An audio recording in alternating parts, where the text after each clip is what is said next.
I am the Tofu Golem. Please enjoy the video. In this video, I will show you how to connect your Cox Wi-Fi modem. First, carefully unbox your new modem and all its components.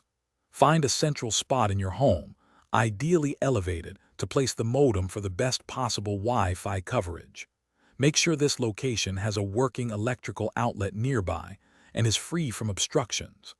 This initial setup ensures a smooth installation process and strong signal throughout your space. Now let's make the essential connections.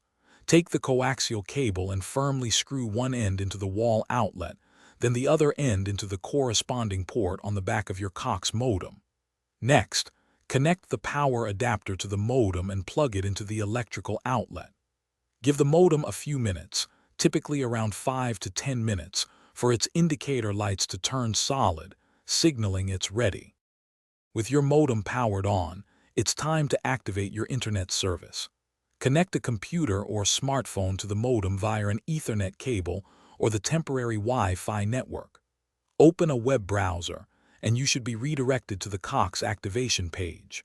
Follow the simple on-screen instructions, entering your account information.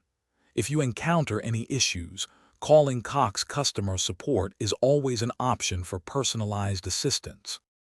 Finally, let's test your new internet connection. Open a few different websites on your connected device to confirm everything is working correctly.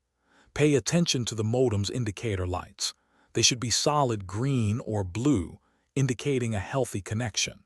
If you experience any problems, try restarting your modem by unplugging it for 30 seconds and then plugging it back in. This often resolves minor connectivity glitches.